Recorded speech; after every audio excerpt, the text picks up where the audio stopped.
దేశ రాజకీయాలు నడుస్తూ ఉన్నాయి. సో చాలామంది కామెంట్స్ పెట్టేవాళ్ళు కూడా అసలు ఏం జరుగుతుంది అనేది కొంచెం మర్యాదపూర్వకంగా కామెంట్స్ పెడితే వీలైతే చివర్లో వాటి గురించి కూడా మనం మాట్లాడేటటువంటి ప్రయత్నం చేద్దాం. ఎందుకంటే పాపం చాలామంది ఓర్చుకోలేకపోతున్నారు వాస్తవాలను చూపిస్తూ ఉంటే ఇష్టానుసారం కింద కామెంట్స్ రూపంలో తమ ఆవేదనని అక్కసుని వెళ్ళగక్కుతూ ఉన్నటువంటి పరిస్థితి. కళ్ళ ముందు సాక్ష్యాలున్నా కూడా చూడలేక ఏదో ఒకటి మాట్లాడాలి అని చెప్పేసి అమర్యాదపూర్వకంగా మాట్లాడుతున్నారు. ఓకే, అది వాళ్ళ విజ్ఞతకు వదిలేద్దాం. చిన్నపరెడ్డి గారు, గుడ్ మార్నింగ్ సార్. సో మీ దగ్గరకు వచ్చే ముందు ఒక చిన్న బయట ఒకటి ప్లే చేస్తాను, తర్వాత మనం మాట్లాడదాం. ప్లీజ్ సార్ ఒకసారి ప్రకాష్ రాజ్ బయట ఒకసారి ప్లే చేయండి. రావణ్ మధ్య ఆడియో లీక్ అంటే వేరే వేరే సందర్భంలో వేరే వేరే డేట్స్లో వేరే వేరే ఇష్యూస్ మీద నేను చేసే తెలుగు ట్వీట్స్ దాని సెంటెన్స్ స్పెల్లింగ్ కరెక్షన్స్ కోసం మాట్లాడుకున్న వాయిస్ మెసేజెస్ని తీసుకుని దాన్ని సోషల్ మీడియాకి లీక్ చేసి తర్వాత దాన్ని ఎడిట్ చేసి ఒకే కాన్వర్జేషన్గా మాట్లాడుతున్నారు ప్రభుత్వాన్ని దించడానికి అనే ఒక మినిస్టర్ ప్రెస్ మీట్ ఇస్తూ మీరు చేస్తున్న నాటకం ప్రభుత్వాన్ని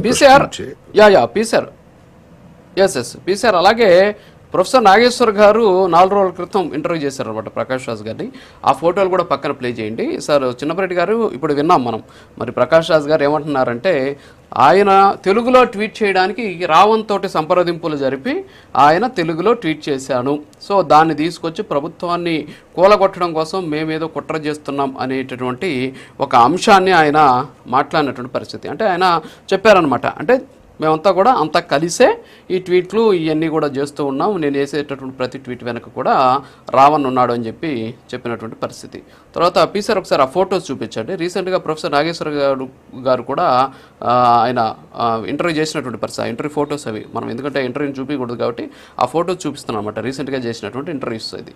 సో ఇంటర్వ్యూకి సంబంధించి సో ఇక్కడ నేను ఇందాక చెప్పినట్టు ప్రొఫెసర్ నాగేశ్వర గారి దగ్గర నుంచి రీసెంట్గా జరిగినటువంటి ఇష్యూస్ వరకు. సో ప్రొఫెసర్ నాగేశ్వర్ గారు, తర్వాత రావణ్, దీంతోపాటు ఈయన ప్రకాష్ రాజు, సో ముగ్గురు ఒకటే అనే దానికి ఇవి కళ్ళ ముందు ఉన్నటువంటి సాక్ష్యాలు. సో వాళ్ళు మాట్లాడినటువంటి మాటలు చూశారు, వాళ్ళు వేసినటువంటి ట్వీట్స్ చూశారు. ఏంటి మొత్తం మీ వైపే చూపిస్తున్నాయన్నమాట వీళ్ళని కూడా. ఏంటి మీకు ఏమైనా సంబంధం ఉందా లేదా, అసలు ఏంటి ఈ ఇష్యూస్ తోటి? అందరూ కూడా నమస్కారం సార్. రాజు గారు, ఈ విషయం ఇప్పుడు వచ్చినటువంటి విషయానికి సంబంధించి మాట్లాడడం, మీ స్టూడియోకి ఎవరైనా పిలిచి ఇంటర్వ్యూ చేస్తే అది మీకు వారికి సంబంధం ఉన్నట్టు అయితే సార్, ఆయన ఒక యూట్యూబ్ ఛానల్ నడుపుతున్నప్పుడు దానికి సంబంధించి ఆయన ఒక ప్రకాష్ రాజ్ గారిని ఇంటర్వ్యూ చేసినటువంటి అంతలోకి ఇంకా వాళ్ళు ఏది ఏమైనప్పుడు కూడా అంటే ఆ ఇంటర్వ్యూలో ఏం మాట్లాడారో ఆ ఇంటర్వ్యూకి సంబంధించినటువంటి అంశాలు ఏంటి అనేది కూడా మీరు చూడాలా. నేను ఫొటోస్ చూపించానంటే వాళ్ళ వీడియో చూపించకూడదు కాబట్టి. ఓకే, ఇదంతా కూడా ఆర్గనైజ్డ్ గా జరుగుతోంది అనేటటువంటి అనుమానాలు వ్యక్తమవుతున్న తరుణంలో ఇలాంటి జరిగింది. మీరు కూడా నా స్టూడియోకి రావచ్చు, మాట్లాడవచ్చు, మీకు నాకు సంబంధం కాదు.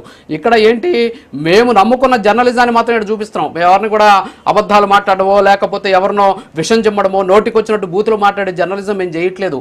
యాడో చూసినట్టు వాళ్ళు ఏదో మాట్లాడి ఎన్ని తీసుకొచ్చేసి ఇక్కడ చెప్పేటట్టు ప్రయత్నం చేయట్లేదు. ఒరిజినల్ జర్నలిజం చూపిస్తున్నాం కాబట్టి మాతోటి వాళ్ళని పోల్చొద్దు దయచేసి, మీకు రిక్వెస్ట్ చేస్తున్నా. మీరు సబ్జెక్ట్ గురించి మాట్లాడండి, మళ్ళీ నన్ను టార్గెట్ చేద్దరు మీరు. రాజు గారు, మిమ్మల్ని సబ్జెక్ట్ మాట్లాడండి. సబ్జెక్ట్